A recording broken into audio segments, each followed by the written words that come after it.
Chapter 49 Fatality. Meantime, Milady, drunk with passion, roaring on the deck like a lioness that has been embarked, had been tempted to throw herself into the sea that she might regain the coast, for she could not get rid of the thought that she had been insulted by D'Artagnan, threatened by Athos, and that she had quit France without being revenged on them. This idea soon became so insupportable to her that, at the risk of whatever terrible consequences might result to herself from it, she implored the captain to put her on shore. But the captain, eager to escape from his false position, placed between French and English cruisers like the bat between mice and the birds, was in great haste to regain England, and positively refused to obey what he took for a woman's caprice, promising his passenger, who had been particularly recommended to him by the cardinal, to land her, if the sea and the French permitted him, at one of the ports of Brittany, either at Lorient or Brest. But the wind was contrary, the sea bad. They tacked and kept off shore. 9 days after leaving the Charente, pale with fatigue and vexation, Milady saw only the blue coast of Finisterre appear. She calculated that to cross this corner of France and return to the cardinal, it would take her at least 3 days. Add another day for landing, and that would make 4. Add these 4 to the 9 others, that would be 13 days lost. 13 days, during which so many important events might pass in London. She reflected likewise that the cardinal would be furious at her return, and consequently would be more disposed to listen to the complaints brought against her than to the accusations she brought against others. She allowed the vessel to pass Lorient and Brest without repeating her request to the captain, who, on his part, took care not to remind her of it. Milady therefore continued her voyage, and on the very day that Planchet embarked at Portsmouth for France, the messenger of his Eminence entered the port in triumph. All the city was agitated by an extraordinary movement. 4 large vessels, recently built, had just been launched. At the end of the jetty, his clothes richly laced with gold, glittering, as was customary with him, with diamonds and precious stones, his hat ornamented with a white feather, which drooped upon his shoulder, Buckingham was seen surrounded by his staff, almost as brilliant as himself. It was one of those rare and beautiful days in winter when England remembers that there is a sun. The star of day, pale with nevertheless still splendid, was setting in the horizon, glorifying at once the heavens and the sea with bands of fire, and casting upon the towers and the old houses of the city a last ray of gold, which made the windows sparkle like the reflection of a conflagration. Breathing that sea breeze, so much more invigorating and balsamic as the land is approached, contemplating all the power of those preparations she was commissioned to destroy, all the power of that army which she was to combat alone, she, a woman with a few bags of gold, Milady compared herself mentally to Judith, the terrible Jewess, when she penetrated the camp of the Assyrians and beheld the enormous mass of chariots, horses, men, and arms with a gesture of her hand was to dissipate like a cloud of smoke.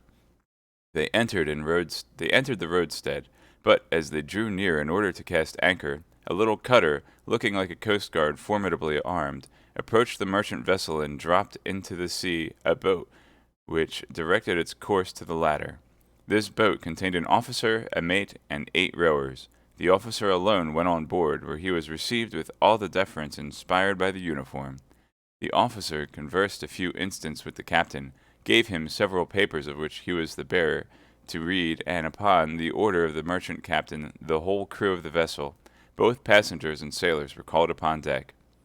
When this species of summons was made, the officer inquired aloud the point of the brig's departure, its route, its landings, and to all these questions the captain replied without difficulty and without hesitation. Then the officer began to pass in review all the people, one after the other, and stopping when he came to Milady, surveyed her very closely, but without addressing a single word to her. "What's up, Lamwin? Good morning." He then returned to the captain, said a few words to him, and as if from that moment the vessel was under his command, he ordered a maneuver which the crew executed immediately. Then the vessel resumed its course, still escorted by the little cutter, which sailed side by side with it, menacing it with the mouths of its 6 cannon. The boat followed in the wake of the ship. a speck near the enormous mass. During the examination of Milady by the officer, as may well be imagined, Milady on her part was not less scrutinizing in her glances. But, however great was the power of this woman with eyes of flame in reading the hearts of those whose secrets she wished to divine, she met this time with a countenance of such impassivity that no discovery followed her investigation. The officer, who had stopped in front of her and studied her with so much care, might have been 25 or 26 years of age. He was of pale complexion, with clear blue eyes, rather deeply set. His mouth, fine and well cut, remained motionless in its correct lines. His chin, strongly marked, denoted that strength of will which, in the ordinary Britannic type, denotes mostly nothing but obstinacy. A brow a little receding, as is proper for poets, enthusiasts, and soldiers, was scarcely shaded by short, thin hair, which, like the beard which covered the lower part of his face, was of a beautiful deep chestnut color. When they entered the port, it was already night. The fog increased the darkness, and formed round the sternlights and lanterns of the jetty a circle like that which surrounds the moon when the weather threatens to become rainy. The air they breathed was heavy, damp, and cold. Milady, that woman so courageous and firm, shivered in spite of herself. The officer desired to have Milady's packages pointed out to him, and ordered them to be placed in the boat. When this operation was complete, he invited her to descend by offering her his hand. Milady looked at this man, and hesitated. "Who are you, sir?" asked she. "Who has the kindness to trouble yourself so particularly on my account?" "You may perceive, madame, by my uniform that I am an officer in the English Navy," replied the young man. "But it is the custom for the officers in the English Navy to place themselves at the service of their female compatriots when they land in a port of Great Britain, and carry their gallantries so far as to conduct them ashore?" "Yes, madame, it is the custom, not from gallantry, but prudence, that in time of war foreigners should be conducted to particular hotels, in order that they may remain under the eye of the government until full information can be obtained about them." These words were pronounced with the most exact politeness and the most perfect calmness. Nevertheless, they had not the power of convincing Milady. "But I am not a foreigner, sir," said she, with an accent as pure as ever was heard between Portsmouth and Manchester. "My name is Lady Clarique, and this measure—" "This measure is general, madame, and you will seek in vain to evade it." "I will follow you then, sir." Accepting the hand of the officer, she began the descent of the ladder, at the foot of which the boat waited. The officer followed her. A large cloak was spread at the stern. The officer requested her to sit down upon this cloak, and placed himself beside her. "Row!" said he to the sailors. The 8 oars fell at once into the sea, making but a single sound, giving but a single stroke, and the boat seemed to fly over the surface of the water. In 5 minutes they gained the land. The officer leaped to the pier, and offered his hand to Milady. A carriage was in waiting. "Is this carriage for us?" asked Milady. "Yes, madame," replied the officer. "The hotel, then, is far away?" "At the other end of the town." "Very well," said Milady, and she resolutely entered the carriage. The officer saw that the baggage was fastened carefully behind the carriage, and this operation ended, he took his place beside Milady and shut the door. Immediately, without any order being given or his place of destination indicated, the coachman set off at a rapid pace and plunged into the streets of the city. So strange a reception naturally gave Milady ample matter for reflection. So, seeing that the young officer did not seem at all disposed for conversation, she reclined in her corner of the carriage, and one after the other passed in review all the surmises which presented themselves to her mind. At the end of a quarter of an hour, however, surprised at length of the journey, she leaned forward toward the door to see whither she was being conducted. Houses were no longer to be seen. Trees appeared in the darkness like great black phantoms chasing one another. Milady shuddered. "But we are no longer in the city, sir," said she. The young officer preserved silence. "I beg you to understand, sir.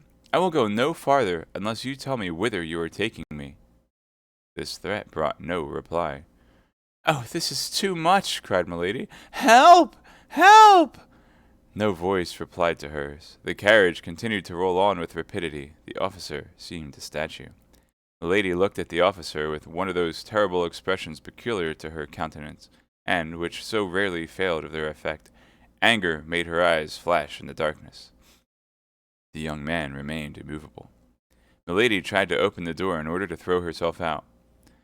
"Take care, madame," said the young man coolly. "You will kill yourself in jumping." Milady reseated herself, foaming. The officer leaned forward, looked at her in his turn, and appeared surprised to see that face, just before so beautiful, distorted with passion and almost hideous. The artful creature at once comprehended that she was injuring herself by allowing him thus to read her soul. She collected her features, and in a complaining voice said, "In the name of heaven, sir, tell me if it is you, if it is to your government, if it is to an enemy, I am to attribute the violence that is done to me." "No violence will be offered to you, madame, and what happens to you is the result of a very simple measure which we are obliged to adopt with all who land in England." "Then you don't know me, sir?" "It is the first time I have had the honor of seeing you." "And on your honor, you have no cause of hatred against me?" "None, I swear to you." There was so much serenity, coolness, mildness even in the voice of the young man that Milady felt reassured. At length, after a journey of nearly an hour, the carriage stopped before an iron gate, which closed an avenue leading to a castle severe in form, massive and isolated. Then, as the wheels rolled over a fine gravel, Milady could hear a vast roaring, which she at once recognized as the noise of the sea dashing against some steep cliff. The carriage passed under two arched gateways, and at length stopped in a court large, dark, and square. Almost immediately the door of the carriage was opened. The young man sprang lightly out and presented his hand to Milady, who leaned upon it, and, in her turn, alighted with tolerable calmness. "Still, then, I am a prisoner," said Milady, looking around her, and bringing back her eyes with a most gracious smile to the young officer. "But I feel assured it will not be for long," added she. "My own conscience, and your politeness, sir, are the guarantees of that." However flattering this compliment, the officer made no reply, but drawing from his belt a little silver whistle, such as boatswains use in ships of war, he whistled 3 times with 3 different modulations. Immediately several men appeared, who unharnessed the smoking horses and put the carriage into a coach-house. Then the officer, with the same calm politeness, invited his prisoner to enter the house. She, with a still smiling countenance, took his arm, and passed with him under a low arched door, which, by a vaulted passage, lighted only at the farther end, led to a stone staircase around an angle of stone. They then came to a massive door, which, after the introduction into the lock of a key which the man carried with him, turned heavily upon its hinges, and disclosed the chamber destined for Milady. With a single glance the prisoner took in the apartment in its minutest details. It was a chamber whose furniture was at once appropriate for a prisoner or a free man, and yet bars at the windows and outside bolts at the door decided the question in favor of the prison. In an instant all the strength of mind of this creature, though drawn from the most vigorous sources, abandoned her. She sank into a large easy-chair with her arms crossed, her head lowered, and expecting every instant to see a judge enter to interrogate her. But no one entered, except 2 or 3 marines, who brought her trunks and packages, deposited them in a corner, and retired without speaking.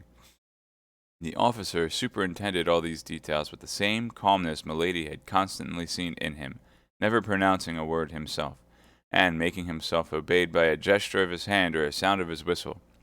It might have been said that between this man and his inferiors spoken language did not exist, or had become useless. At length Milady could hold out no longer. She broke the silence. "In the name of heaven, sir," cried she, "what means all that is passing? Put an end to my doubts. I have courage enough for any danger I can foresee, for every misfortune which I understand. Where am I, and why am I here? If I am free, why these bars and these doors? If I am a prisoner, what crime have I committed?" "You are here in the apartment destined for you, madame. I received orders to go and take charge of you on the sea, and to conduct you to this castle. This order I believe I have accomplished with all the exactness of a soldier, but also with the courtesy of a gentleman. There terminates, at least to the present moment, the duty I had to fulfill toward you. The rest concerns another person." "And who is that other person?" asked Milady warmly. "Can you not tell me his name?" At the moment, a great jingling of spurs was heard on the stairs. Some voices passed and faded away, and sound of a faint single footstep approached the door. "That person is here, madame," said the officer, leaving the entrance open and drawing himself up in an attitude of respect. At the same time the door opened. A man appeared on the threshold. He was without a hat, carried a sword, and flourished a handkerchief in his hand. The lady thought she recognized this shadow in the gloom. She supported herself with one hand upon the arm of the chair, and advanced her head as if to meet a certainty. The stranger advanced slowly, and as he advanced, after entering into the circle of light projected by the lamp, Milady involuntarily drew back. Then, when she had no longer any doubt, she cried in a state of stupor, "What? My brother, is it you?" "Yes, fair lady," replied Lord de Winter, making a bow, half courteous, half ironical. "It is I myself." "But this castle, then, is mine. This chamber is yours. I am, then, your prisoner?" "Nearly so." "But this is a frightful abuse of power. No high-sounding words. Let us sit down and chat quietly, as brother and sister ought to do." Then, turning toward the door and seeing that the young officer was waiting for his last orders, he said, "All is well, I thank you. Now leave us alone, Mr. Felton."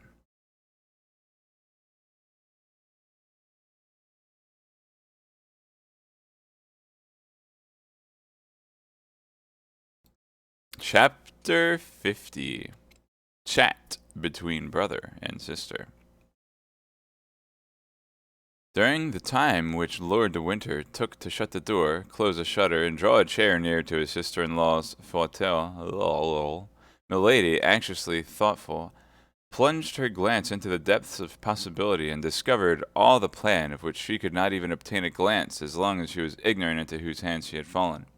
She knew her brother-in-law to be a worthy gentleman, a bold hunter, an intrepid player, enterprising with women, but by no means remarkable for his skill in intrigues. How had he discovered her arrival and caused her to be seized? Why did he detain her? Athos had dropped some words which proved that the conversation she had with the cardinal had fallen into outside ears, but she could not suppose that he had dug a countermine so promptly and so boldly. He rather feared that her preceding operations in England might have been discovered. Buckingham might have guessed that it was she who had cut off the two studs, and avenged himself for that little treachery. But Buckingham was incapable of going to any excess against a woman, particularly if that woman was supposed to have acted from a feeling of jealousy. This supposition appeared to her most reasonable. It seemed to her that they wanted to revenge the past, and not to anticipate the future. At all events, she congratulated herself upon having fallen into the hands of her brother-in-law, with whom she reckoned she could deal very easily, rather than into the hands of an acknowledged and intelligent enemy. "Yes, let us chat, brother," said she, with a kind of cheerfulness, decided as she was to draw from the conversation, in spite of all the dissimulation Lord de Winter could bring, the revelations of which she stood in need to regulate her future conduct. "You have, then, decided to come to England again," said Lord de Winter, "in spite of the resolutions you so often expressed in Paris never to set your feet on British ground?" Milady replied to this question by another question. "To begin with, tell me," said she, "how have you watched me so closely as to be aware beforehand not only of my arrival, but even of the day, the hour, and the port at which I should arrive?"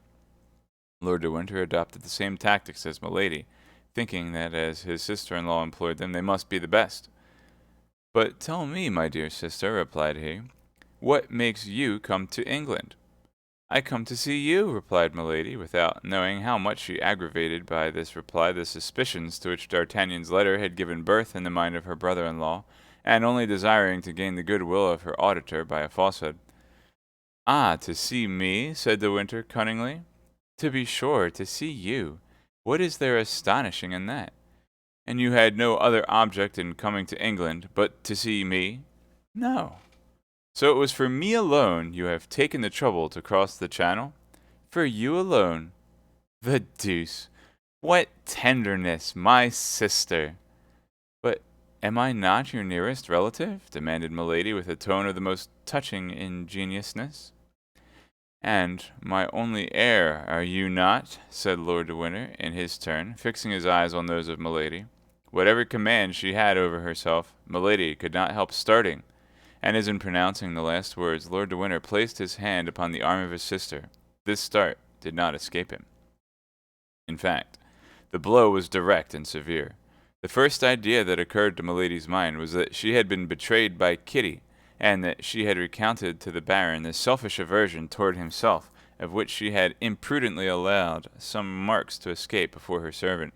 She also recollected the furious and imprudent attack she had made upon D'Artagnan when he spared the life of her brother. I do not understand, my lord, said she, in order to gain time and make her adversary speak out. What do you mean to say? Is there any secret meaning concealed beneath your words? Oh, my God, no, said Lord de Winter with apparent good nature. You wish to see me, and you come to England. I learn this desire, or rather I suspect that you feel it, and in order to spare you all the annoyances of a nocturnal arrival in a port and all the fatigues of landing, I send one of my officers to meet you. I place a carriage at his orders, and he brings you hither to the castle, of which I am governor, whither I come every day, and where, in order to satisfy our mutual desire of seeing each other, I have prepared you a chamber. What is there more astonishing in all that I have said to you than in what you have told me? No, what I think astonishing is that you should expect my coming, and yet that is the most simple thing in the world, my dear sister.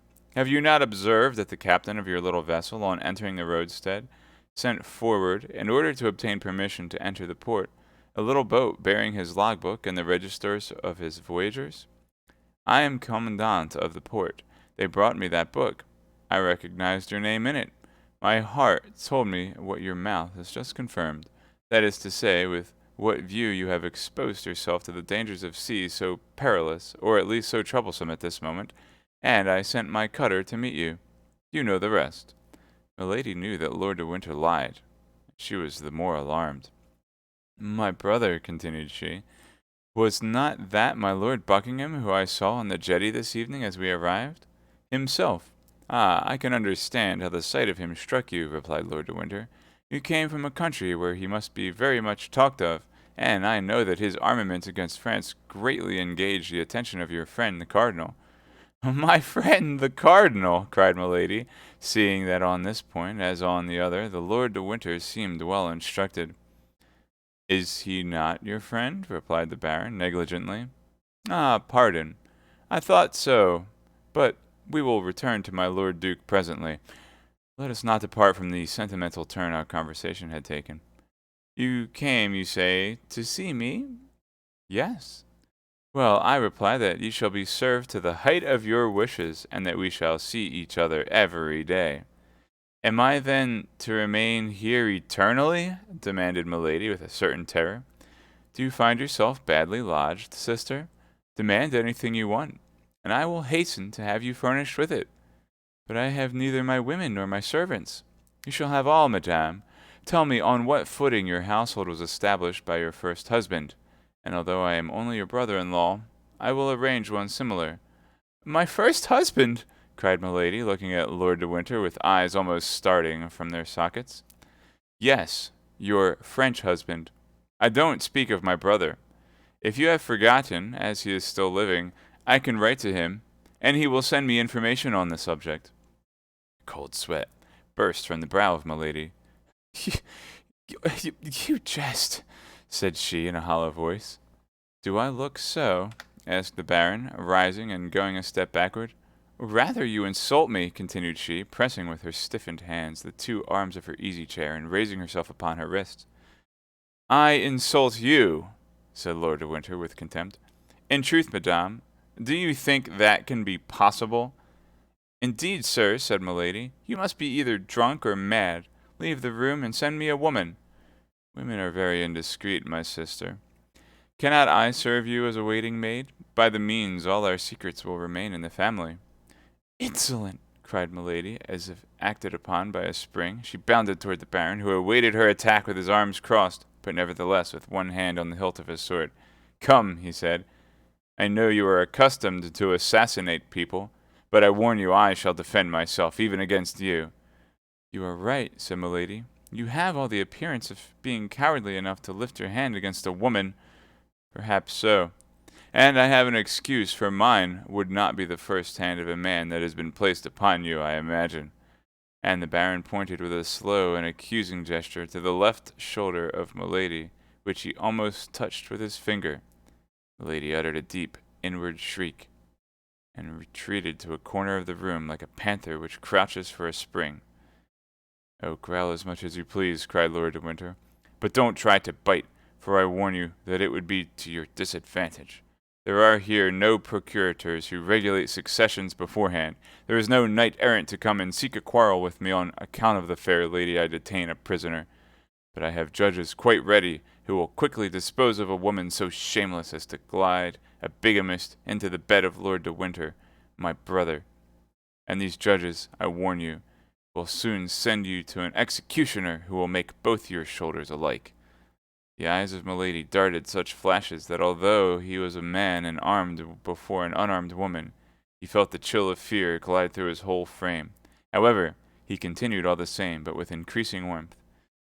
"Yes, I can very well understand that after having inherited the fortune of my brother, it would be very agreeable to you to be my heir likewise.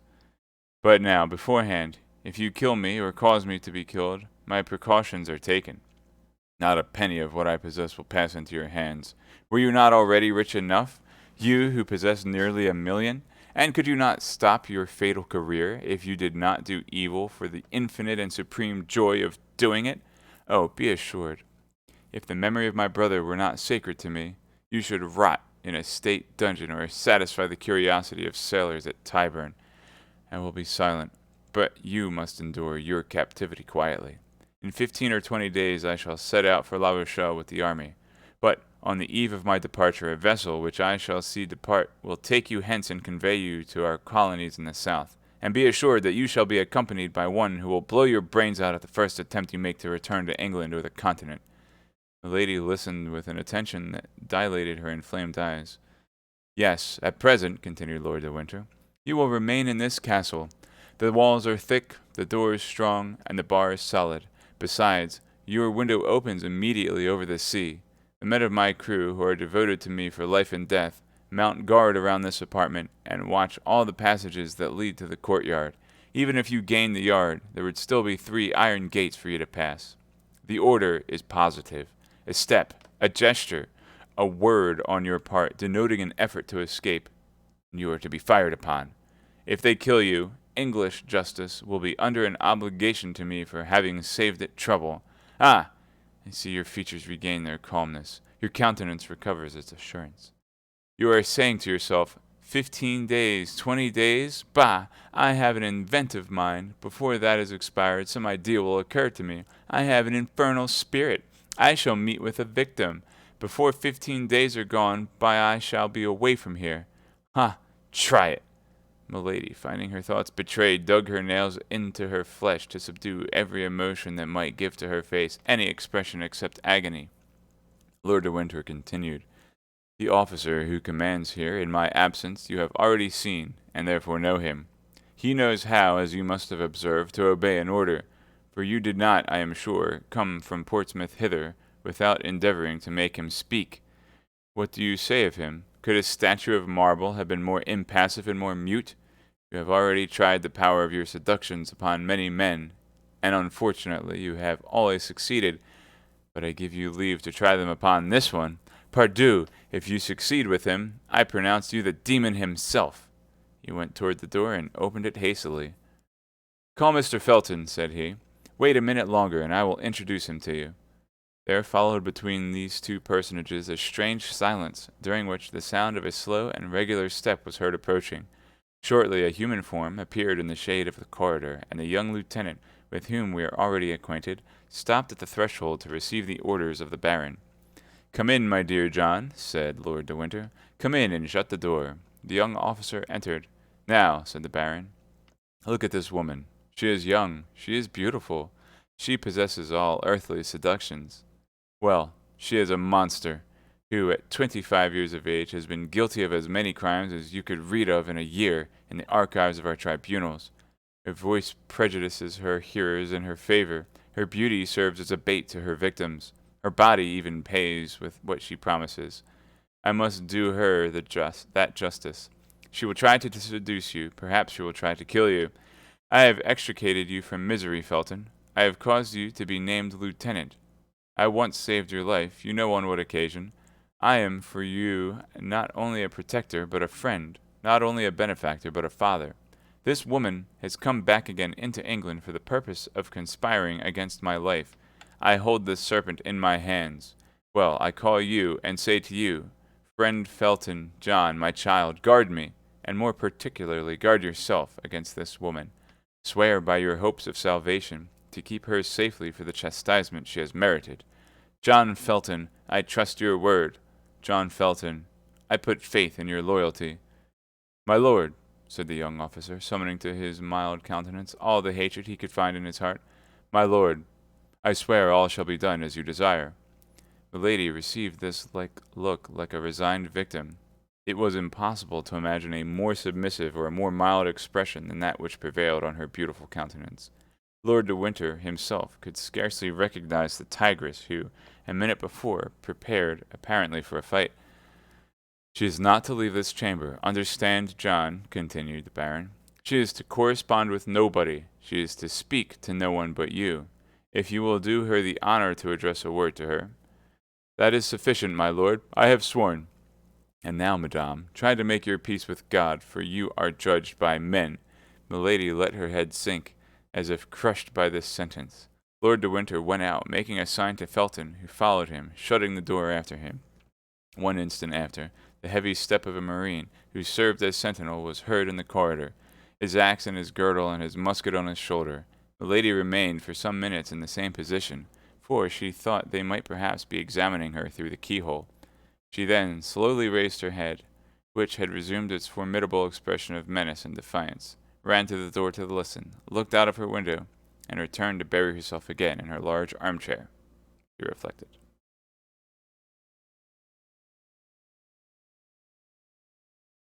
Chapter 51. Officer. Meanwhile, the cardinal looked anxiously for news from England, but no news arrived that was not annoying and threatening. Although La Rochelle was invested, however certain success might appear, thanks to the precautions taken, and above all to the dike which prevented the entrance of any vessel into the besieged city, the blockade might last a long time yet. This was a great affront to the king's army, and a great inconvenience to the cardinal, who had no longer, it is true, to embroil Louis XIII with Anne of Austria, for that affair was over, but he had to adjust matters for Monsieur de Bassompierre, who was embroiled with the Duc d'Angoulême. As to Monsieur, who had begun the siege, he left to the cardinal the task of finishing it. The city, notwithstanding the incredible perseverance of its mayor, had attempted a sort of mutiny for a surrender. The mayor had hanged the mutineers. This execution quieted the ill-disposed, who resolved to allow themselves to die of hunger, this death always appearing to them more slow and less sure than strangulation. On their side, from time to time, the besiegers took the messengers which the Rochellais sent to Buckingham, or the spies which Buckingham sent to Rochellais. In one case or the other, the trial was soon over. The cardinal pronounced the single word, "Hanged!" The king was invited to come and see the hanging. He came languidly, placing himself in a good situation to see all the details. This amused him sometimes a little, and made him endure the siege with patience, but it did not prevent his getting very tired, or from talking at every moment of returning to Paris. So that if the messengers and the spies had failed, his eminence, notwithstanding all the inventiveness, would have found himself much embarrassed. Nevertheless, time passed on, and the Rochellais did not surrender. The last spy was taken was the bearer of a letter. This letter told Buckingham that the city was at an extremity, but instead of adding, "If your succor does not arrive within 15 days, we will surrender," it added quite simply, "If your succor comes not within 15 days, we shall all be dead with hunger when it comes." The Rochellais, then, had no hope but in Buckingham. Buckingham was their Messiah. It was evident that if they one day learned positively that they must not count on Buckingham, their courage would fail with their hope. The cardinal looked then with great impatience for the news from England which would announce to him that Buckingham would not come. The question of carrying the city by assault, though often debated in the council of the king, had been always rejected. In the first place, La Rochelle appeared impregnable. Then the cardinal, whatever he said, very well knew that the horror of the bloodshed in this encounter, in which the Frenchmen would combat against Frenchmen, was a retrograde movement of 60 years impressed upon his policy. And the cardinal was at that period what we now call a man of progress. In fact, the sack of La Rochelle and the assassination of 3 or 4 thousand Huguenots who allowed themselves to be killed would resemble too closely in 1628 the massacre of St. Bartholomew in 1572. And then, above all this extreme measure, which was not at all repugnant to the king, good Catholic as he was, always fell before this argument of the besieging generals. La Rochelle is impregnable except to famine. The cardinal could not drive from his mind the fear he entertained of his terrible emissary, for he comprehended the strange qualities of this woman, sometimes a serpent, sometimes a lion. Had she betrayed him? Was she dead?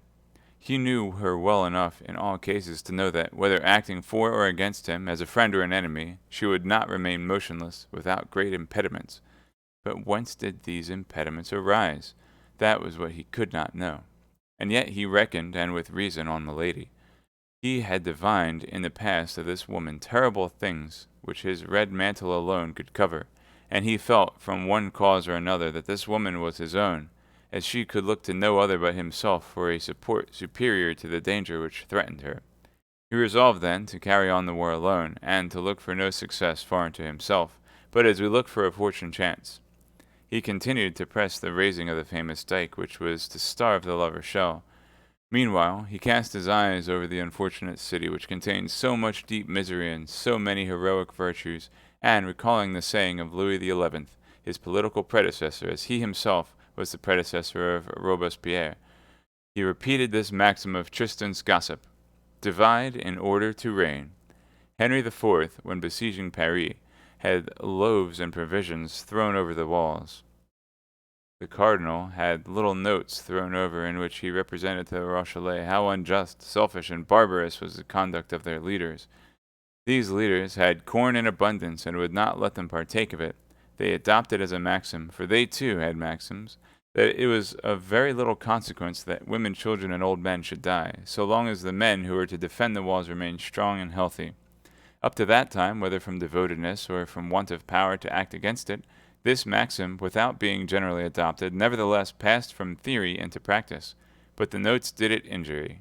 The notes reminded the men that the children, women, and old men whom they allowed to die were their sons, their wives, and their fathers, and that it would be more just for everyone to be reduced to the common misery, in order that equal conditions should give birth to unanimous resolutions.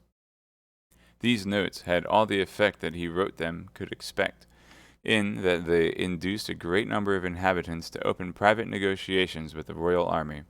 But at the moment when the cardinal saw his means already bearing fruit, and applauded himself for having put it in action, an inhabitant of La Rochelle, who had contrived to pass the royal lines, God knows how, such was the watchfulness of Bassompierre, Schomberg, and the Duc d'Angoulême, themselves watched over the cardinal. An inhabitant of La Rochelle, we say, entered the city, coming from Portsmouth, and saying that he had seen a magnificent fleet ready to sail within 8 days. Still further, Buckingham announced to the mayor that at length the Great League was about to declare itself against France, and that the kingdom would be once invaded by the Englishmen, imperial, and Spanish armies. This letter was read publicly in all parts of the city. Copies were put up at the corners of the streets, and even they who had begun to open negotiations interrupted them, being resolved to await the succor so pompously announced. This unexpected circumstance brought back Richelieu's former anxiety, and forced him, in spite of himself, once more to turn his eyes to the other side of the sea. During this time, exempt from the anxiety of its only and true chief, the royal army led a joyous life, neither provisions nor money being wanting in the camp. All the corps rivaled one another in audacity and gaiety. To take spies and hang them, to make hazardous expeditions upon the dike or the sea, to imagine wild plans, and to execute them coolly. Such were the pastimes which made the army find these days short, which were not only so long to the Rochellais, a prey to famine and anxiety, but even to the cardinal, who blockaded them so closely.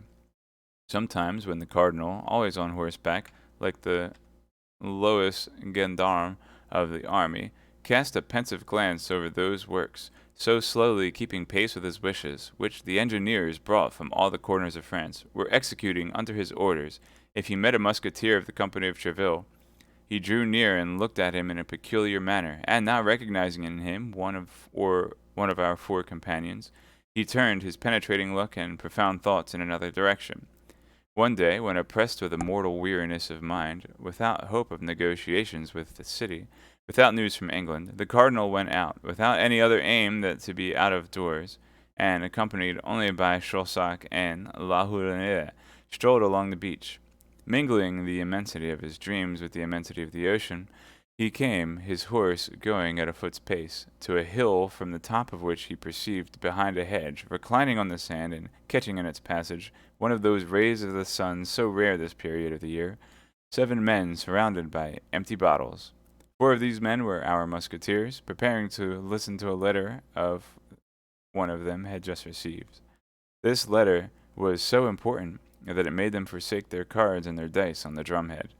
The other 3 were occupied in opening an enormous flagon of Colliqueur wine. These were the lackeys of these gentlemen. The cardinal was, as we have said, in very low spirits, and nothing, when he was in that state of mind, increases depression so much as gaiety in others. Besides, he had another strange fancy, which was always to believe that the causes of his sadness created the gaiety of others. Making a sign to La Houdinière and Chausac to stop, he alighted from his horse, and went toward these suspected merry companions, hoping, by means of the sand which deadened the sound of his steps, and of the hedge which concealed his approach, to catch some words of this conversation which appeared so interesting. At 10 paces from the hedge he recognized the talkative Gascon, and as he had already perceived that these men were musketeers, he did not doubt that the 3 others were those called the Inseparables, that is to say, Athos, Porthos, and Aramis. It may be supposed that his desire to hear the conversation was augmented by this discovery. His eyes took a strange expression, and with the step of a tiger-cat he advanced toward the hedge, but he had not been able to catch more than a few vague syllables without any positive sense, when a sonorous and short cry made him start, and attracted the attention of the musketeers.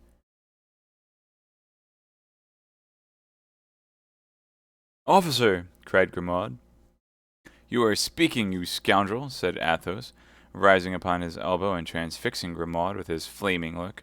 Grimaud, therefore, added nothing to his speech, but contented himself with pointing his index finger in the direction of the hedge, announcing by this gesture the cardinal and his escort. With a single bound the musketeers were on their feet, and saluted with respect. The cardinal seemed furious. "It appears that messieurs the musketeers keep guard," said he. "Are the English expected by land, or do the musketeers consider themselves superior officers?" "Monseigneur," replied Athos, for amid the general fright he alone had preserved the noble calmness and coolness that never forsook him.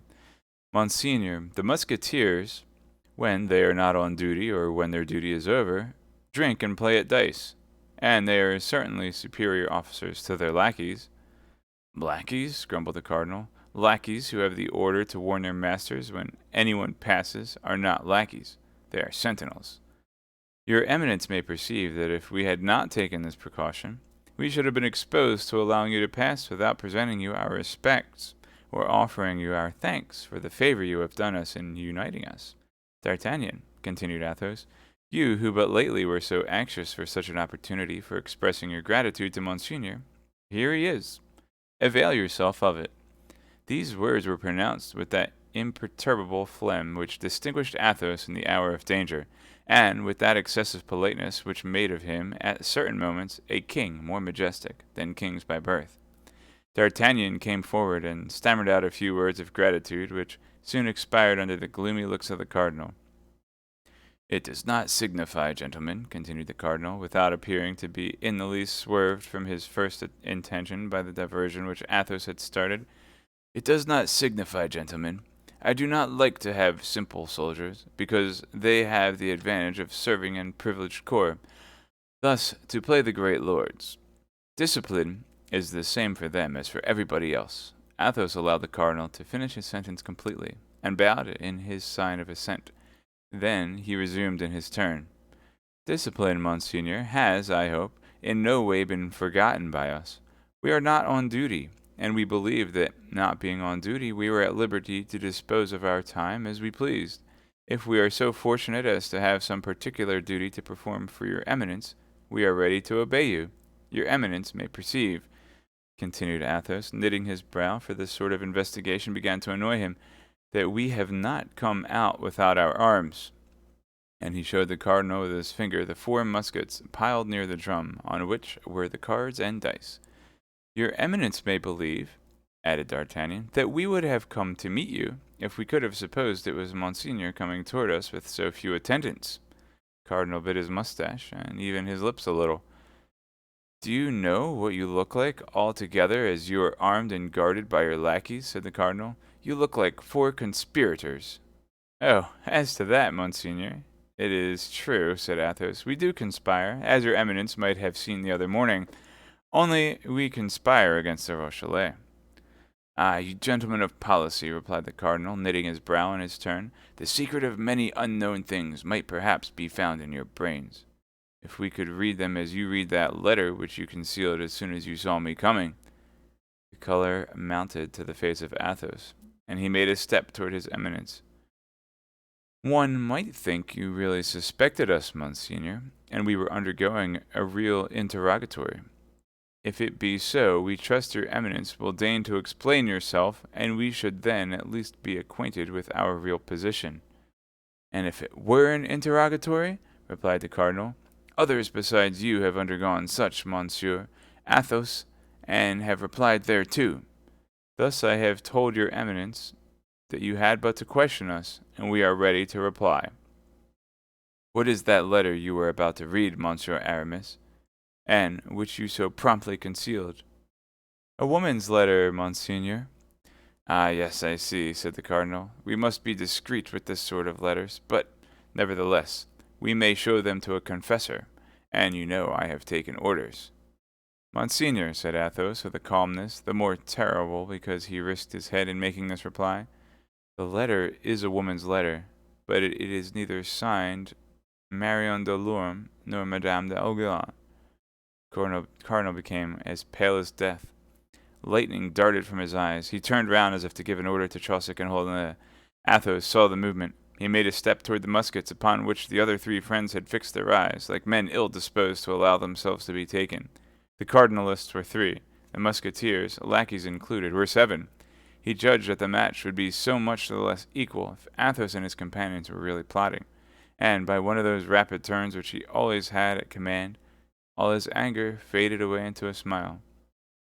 Well, well, said he, you are brave young men, proud in daylight, faithful in darkness. We can find no fault with you for watching over yourselves, when you watch so carefully over others. Gentlemen, I have not forgotten the night in which you served me as an escort to the Red Dovecot. If there were any danger to be apprehended on the road I am going, I would request you to accompany me. But as there is none, remain where you are, finish your battles, your game, and your letter. Adieu, gentlemen. And remounting his horse, which Chaucer led to him, he saluted them with his hand and rode away. 4 young men, standing and motionless, followed him with their eyes, without speaking a single word until he had disappeared. Then they looked at one another. The countenances of all gave evidence of terror, for notwithstanding the friendly adieu of his Eminence, they plainly perceived that the cardinal went away with rage in his heart. Athos alone smiled, with a self-possessed, disdainful smile. When the cardinal was out of hearing and sight, that Grimaud kept bad watch, cried Porthos, who had a great inclination to vent his ill humor on somebody. Grimaud was about to reply to excuse himself. Athos lifted his finger, and Grimaud was silent. Would you have given up the letter, Aramis? Said D'Artagnan. I, said Aramis in his most flute-like tone, I had made up my mind. If he had insisted upon the letter being given up to him, I would have presented the letter to him with one hand, and with the other I would have run my sword through his body.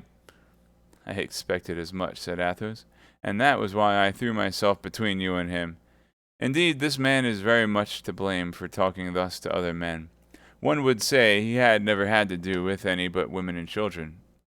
My dear Athos, I admire you, but nevertheless we were in the wrong after all. How in the wrong? Said Athos. Whose then is the air we breathe? Whose is the ocean upon which we look? Whose is the sand upon which we were reclining? Whose is that letter of your mistress? Do these belong to the cardinal? Upon my honor, this man fancies the world belongs to him. There you stood stammering, stupefied, annihilated. One might have supposed the Bastille appeared before you, and that the gigantic Medusa had converted you into stone. Is being in love conspiring? You are in love with a woman who the cardinal has caused to be shut up, and you wish to get her out of the hands of the cardinal. That's a match you are playing with his eminence. This letter is your game. Why should you expose your game to your adversary? That is never done. Let him find it out if he can. We can find out his. Well, that's all very sensible, Athos, said D'Artagnan. In that case, let there be no more question of what's past, and let Aramis resume the letter from his cousin, where the cardinal interrupted him.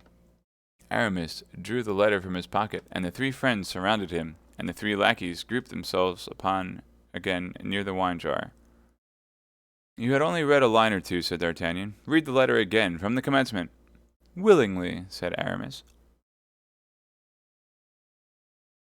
My dear cousin, I think I shall make up my mind to set out for Bethune, where my sister has placed our little servant in the convent of the Carmelites. This poor child is quite resigned, as she knows she cannot live elsewhere without the salvation of her soul being in danger. Nevertheless, if the affairs of our family are arranged, as we hope they will be, I believe she will run the risk of being damned, and will return to those she regrets, particularly as she knows they are always thinking of her. Meanwhile, she is not very wretched. What she most desires is a letter from her intended. I know that such viands pass with difficulty through convent gratings. But, after all, as I have given you proofs, my dear cousin, I am not unskilled in such affairs, and I will make charge of the commission.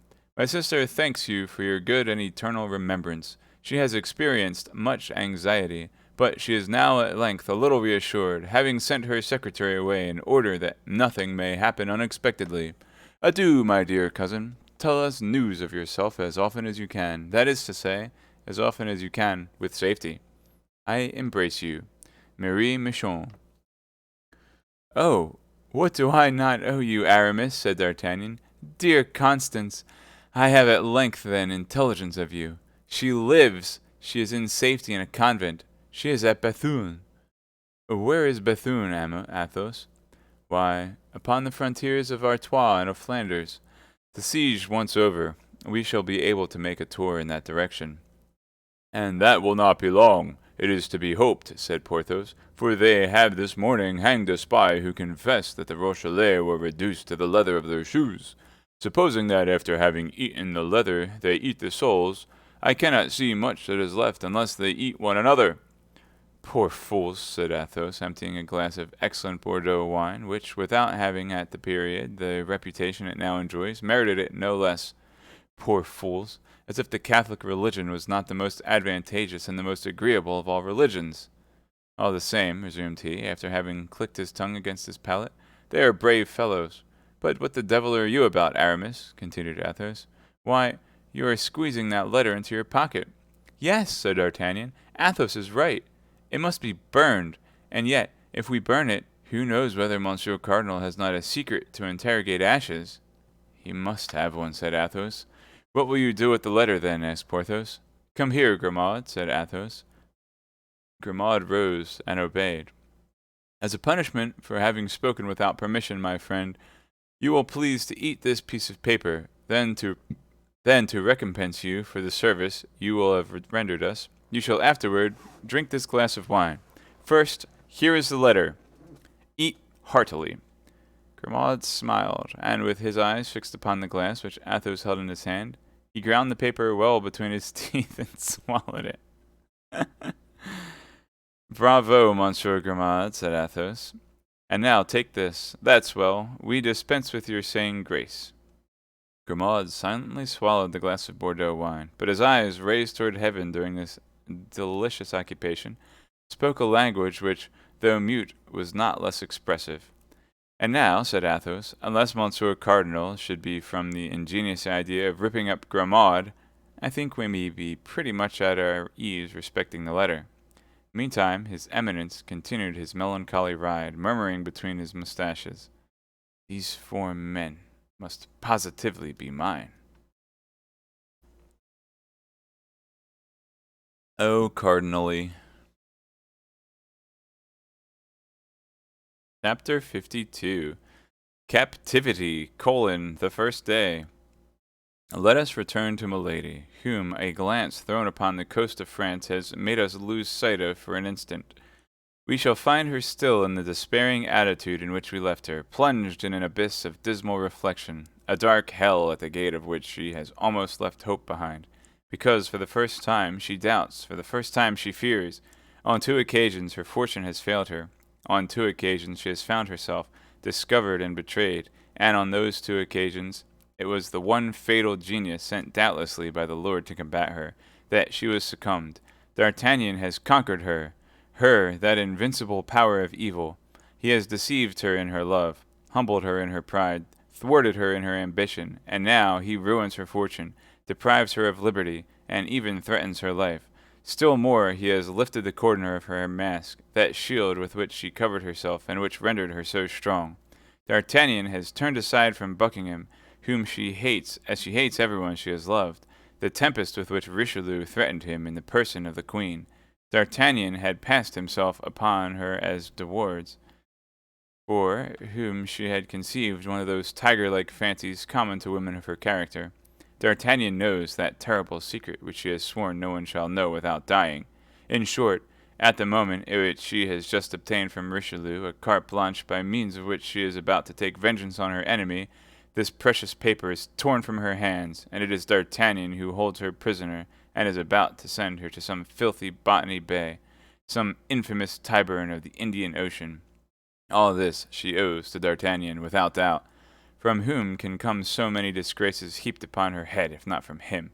He alone could have transmitted to Lord de Winter all these frightful secrets which he has discovered, one after another, by a train of fatalities. He knows her brother-in-law. He must have written to him.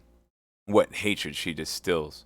Motionless, with her burning and fixed glances in her solitary apartment, how well the outbursts of passion which at times escape from the depths of her chest with her respiration accompany the sound of the surf which rises, growls, roars, and breaks itself like an eternal and powerless despair against the rocks on which it has built this dark and lofty castle. How many magnificent projects of vengeance she conceives, by the light of the flashes which her tempestuous passion casts over her mind against Madame Bonacieux, against Buckingham, but above all, against D'Artagnan, projects lost in the distance of the future. Yes, but in order to avenge herself, she must be free. And to be free, a prisoner has to pierce a wall, detach bars, cut through a floor, all undertakings which a patient and strong man may accomplish, but before which the feverish irritations of a woman must give way. Besides, to do all this, time is necessary, months, years. She has 10 or 12 days, as Lord de Winter, her fraternal and terrible jailer, has told her. And yet if she were a man, she would attempt all this, and perhaps might succeed. Why then did Heaven make the mistake of placing that man-like soul in the frail and delicate body? The first moments of her captivity were terrible. A few convulsions of rage which she could not suppress paid her debt of feminine weakness to nature, but by degrees she overcame the outbursts of her mad passion, and nervous tremblings which agitated her frame disappeared, and she remained folded with herself like a fatigued serpent in repose. Go to, I must have been mad to allow myself to be carried away so, says she, gazing into the glass, which reflects back to her eyes the burning glance by which she appears to interrogate herself. No violence. Violence is the proof of weakness. In the first place, I have never succeeded by that means. Perhaps if I employed my strength against women I might perchance find them weaker than myself, and consequently conquer them. But it is with men that I struggle, and I am but a woman to them. Let me fight like a woman, then. My strength is in my weakness. Then, as if to render an account to herself of the changes she could place upon her countenance, so mobile and so expressive, she made it take all expressions from that of passionate anger, which convulses her features, to that of the most sweet, most affectionate, and most seducing smile. Then her hair assumed successively, under the skilful hands, all the undulations she thought might assist the charms of her face.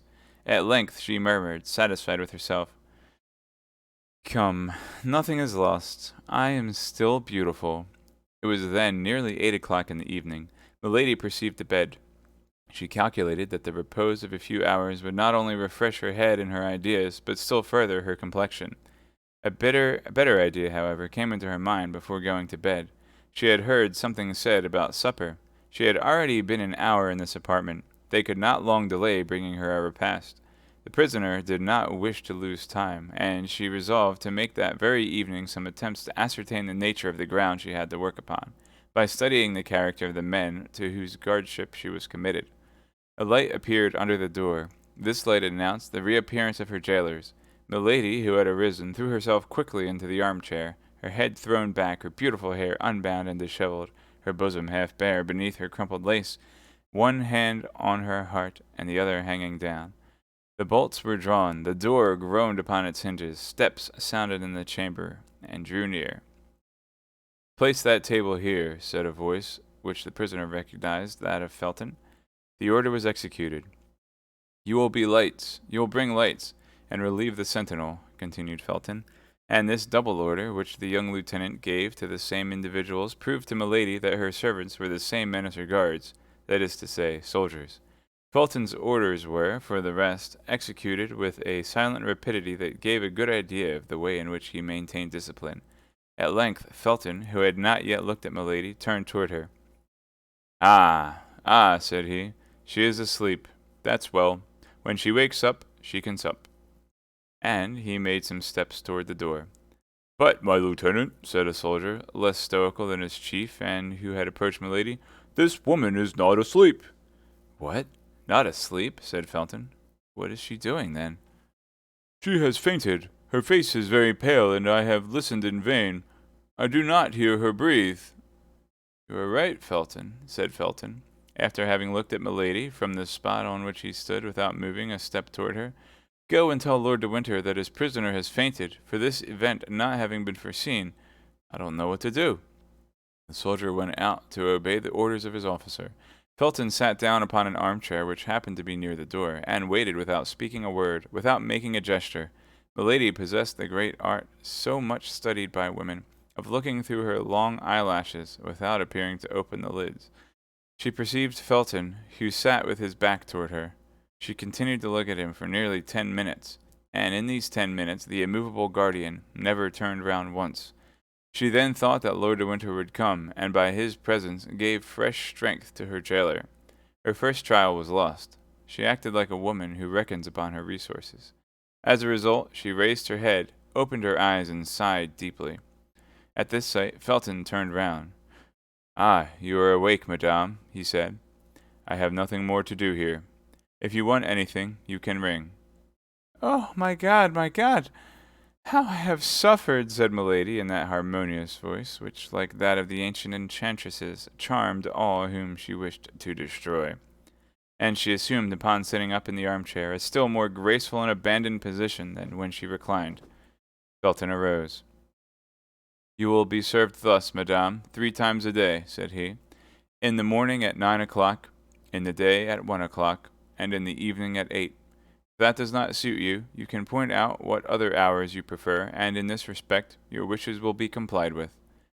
"But am I to remain always alone in this vast and dismal chamber?" asked Milady. "A woman of the neighborhood has been sent for, who will be tomorrow at the castle, and will return as often as you desire her presence." "I thank you, sir," replied the prisoner humbly.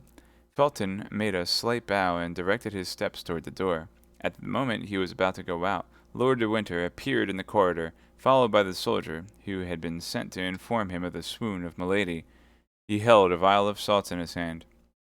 "Well, what is that? What is going on here?" said he in a jeering voice, on seeing the prisoner sitting up and Felton about to go out. "Is this corpse come to life already? Felton, my lad, did you not perceive that you were taken for a novice, and that the first act was being performed of a comedy, of which we shall doubtless have the pleasure of following out all the developments?" "I thought so, my lord," said Felton, "but as the prisoner is a woman, after all, I wish to pay her the attention that every man of gentle birth owes to a woman, if not on her account, at least on my own." The lady shuddered through her whole system. These words of Felton's passed like ice through her veins.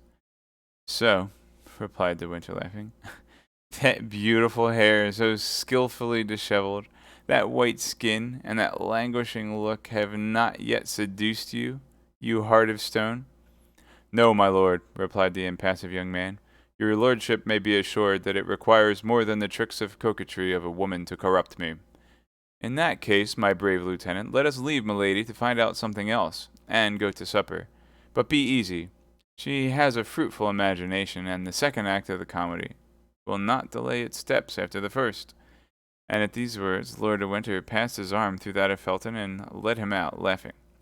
"Oh, I will be a match for you," murmured Milady between her teeth. "Be assured of that, you poor spoiled monk, you poor converted soldier, who has cut his uniform out of a monk's frock." "By the way," resumed De Winter, stopping at the threshold of the door, "you must not, Milady, let this check take away your appetite. Taste the fowl and those fish. On my honor, they are not poisoned. I have a very good cook, and he is not to be my heir." "I have full and perfect confidence in him. Do as I do. Adieu, dear sister, till your next swoon." This was all that Milady could endure. Her hands clutched her armchair. She ground her teeth inwardly. Her eyes followed the motion of the door as it closed behind Lord de Winter and Felton, and the moment she was alone, a fresh fit of despair seized her. She cast her eyes upon the table, saw the glittering of a knife, rushed toward it and clutched it. But her disappointment was cruel. The blade was round and of flexible silver. A burst of laughter resounded from the other side of the ill-closed door, and the door opened. "Ha, ha!" cried Lord de Winter. "Ha, ha! Don't you see, my brave Felton? Don't you see what I told you? That knife was for you, my lad. She would have killed you. Observe, this is one of her peculiarities, to get rid thus, after one fashion or another, of all the people who bother her. If I had listened to you, the knife would have been pointed and of steel, and no more of Felton. She would then no more of Felton. She would have cut your throat, and after that everybody else's. See, John, how well she knows how to handle a knife." In fact, Milady still held the harmless weapon in her clenched hand, but these last words, this supreme insult, relaxed her hands with her strength, and even her will. The knife fell to the ground. "You were right, my lord," said Felton, with a tone of profound disgust which sounded to the very bottom of the heart of Milady. "You were right, my lord, and I was wrong." And both again left the room. But this time Milady lent a more attentive ear than the first, and she heard their steps die away in the distance of the corridor. "I am lost," murmured she. "I am lost. I am in the power of men upon whom I can have no more influence than upon statues of bronze or granite. They know me by heart, and are steeled against all my weapons. It is, however, impossible that this should end as they have decreed." In fact, as this last reflection indicated, this instinctive return to hope, sentiments of weakness or fear did not dwell long in her ardent spirit. Milady sat down to table, ate from several dishes, drank a little Spanish wine, and felt all her resolution return.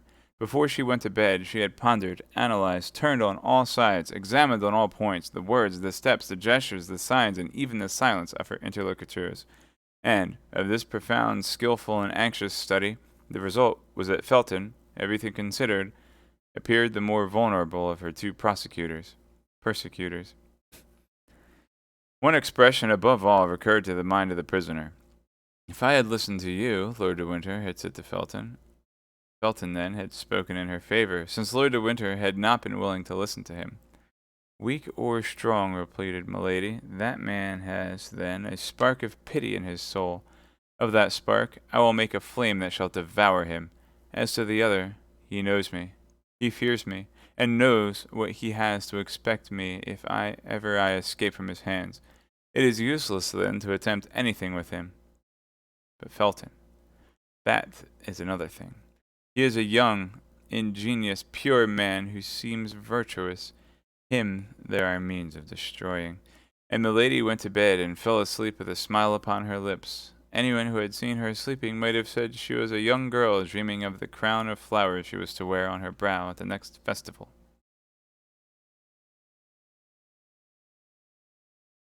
Uh, I'll read one more chapter and get to the 18-hour mark. 53. Captivity, the second day. Milady dreamed that she at length had D'Artagnan in her power, that she was present at his execution, and it was the sight of his odious blood flowing beneath the axe of a headsman which spread that charming little smile upon her lips. She slept as a prisoner sleeps, rocked by his first hope. In the morning, when they entered her chamber, she was still in bed.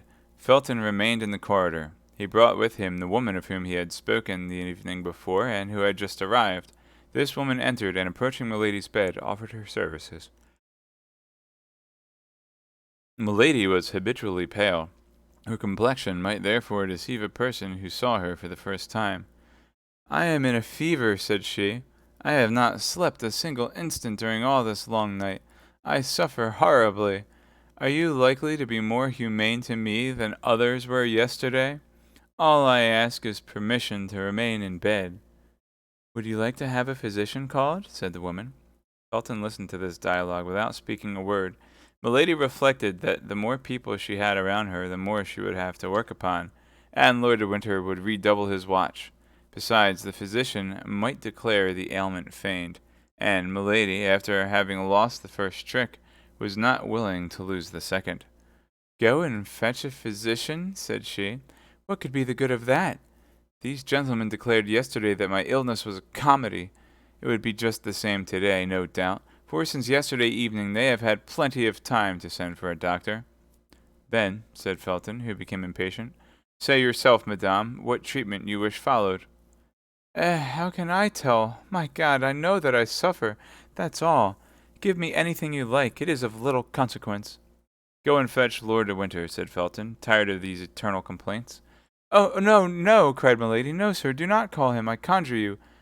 I am well. I want nothing. Do not call him." She gave him so much vehemence, such magnetic eloquence to this exclamation, that Felton, in spite of himself, advanced some steps into the room.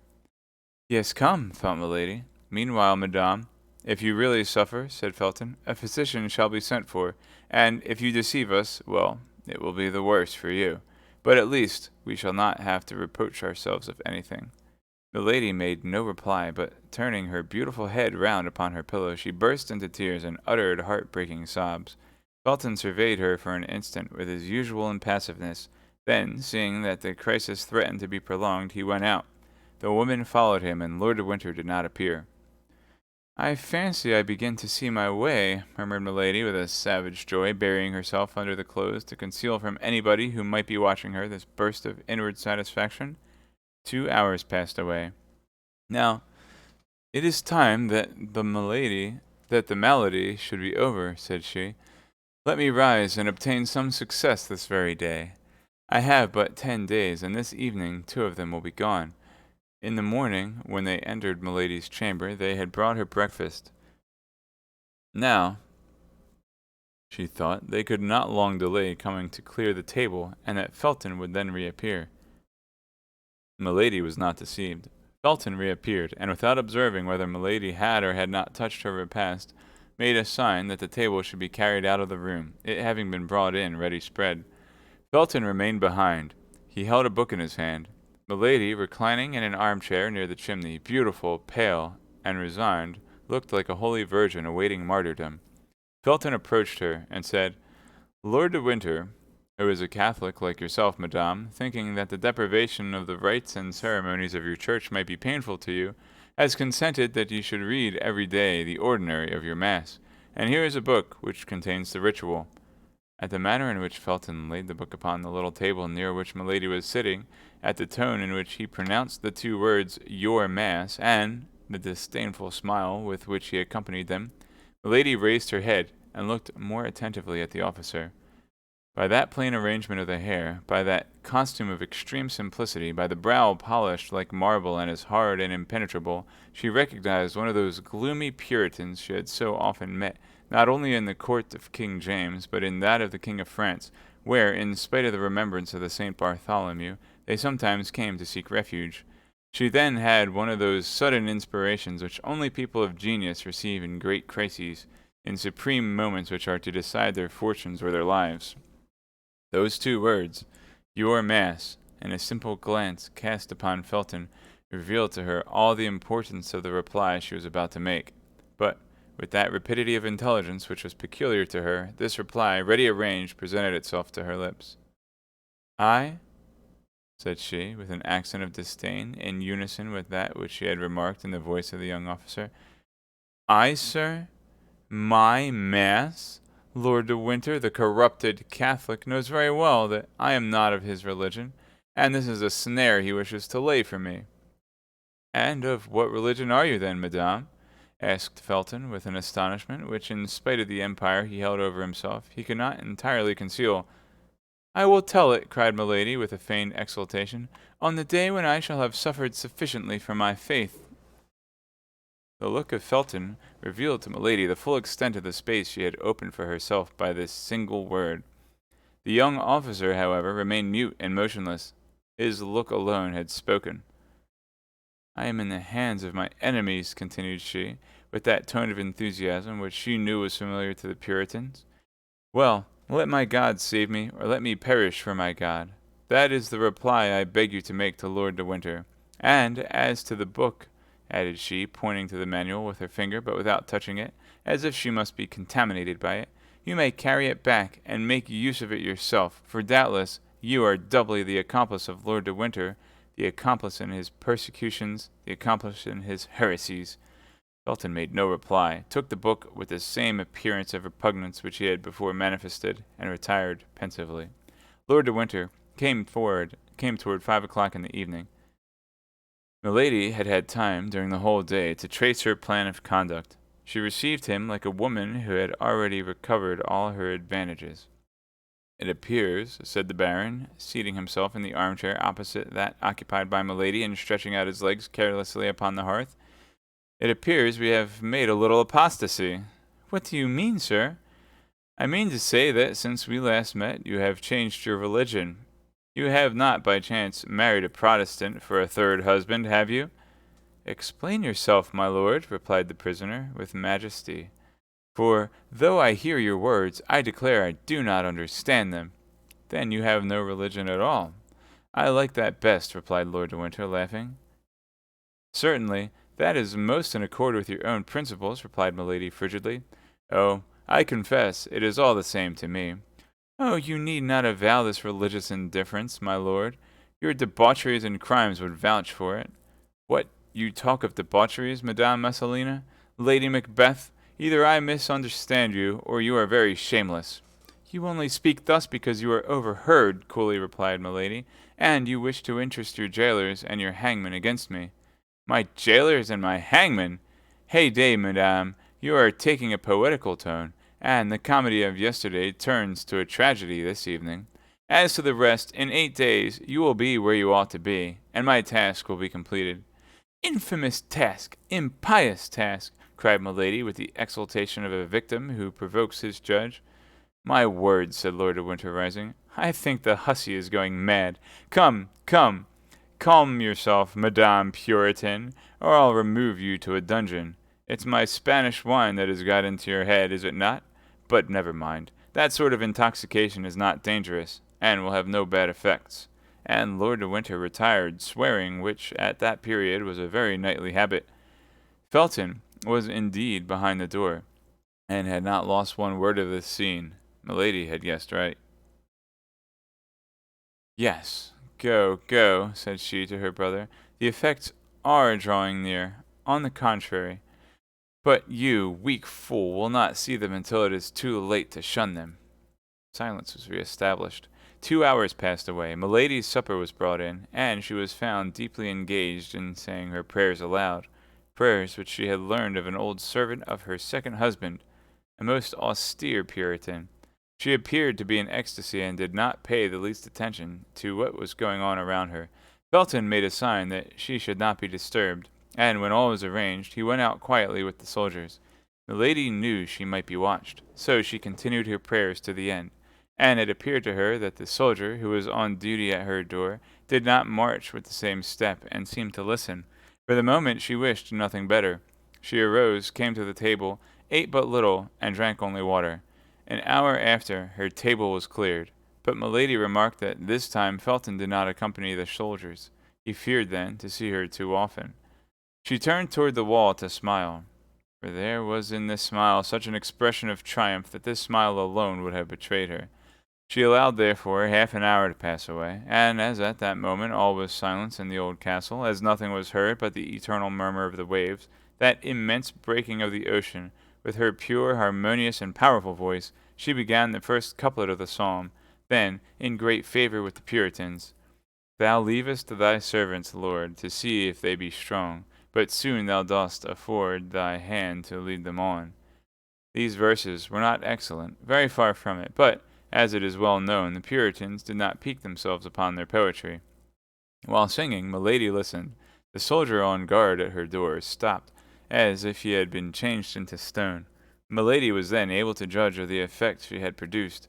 Then she continued her singing with inexpressible fervor and feeling. It appeared to her that the sounds spread to a distance beneath the vaulted roofs, and carried with them a magic charm to soften the hearts of her jailers. It, however, likewise appeared that the soldier on duty, a zealous Catholic no doubt, shook off the charm, for through the doors he called, "Hold your tongue, madame, your song is as dismal as De Profundis. And, if besides the pleasure of being in garrison here, we must hear such things as these, no mortal men can hold out." "Silence, then!" exclaimed another stern voice, which Milady recognized as that of Felton. "What are you meddling with, stupid? Did anybody order you to prevent that woman from singing? No, you were told to guard her, to fire at her if she attempted to fly. Guard her. If she flies, kill her. But don't exceed your orders."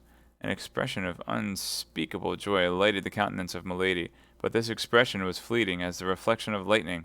Without appearing to have heard the dialogue, of which she had not lost a word, she began again, giving to her voice all the charm, all the power, all the seduction the demon had bestowed upon it. "For all my tears, my cares, my exile, and my chains, I have my youth, my prayers, and God who counts my pains." Her voice, of immense power and sublime expression, gave to the rude, unpolished poetry of these psalms a magic and an effect which the most exalted Puritans rarely found in the songs of their brethren, and which they were forced to ornament with all the resources of their imagination. Felton believed he heard the singing of the angel who consoled the 3 Hebrews in the furnace. Milady continued, "One day our doors will ope, with God come our desire, and if betrays that hope, to death we can aspire."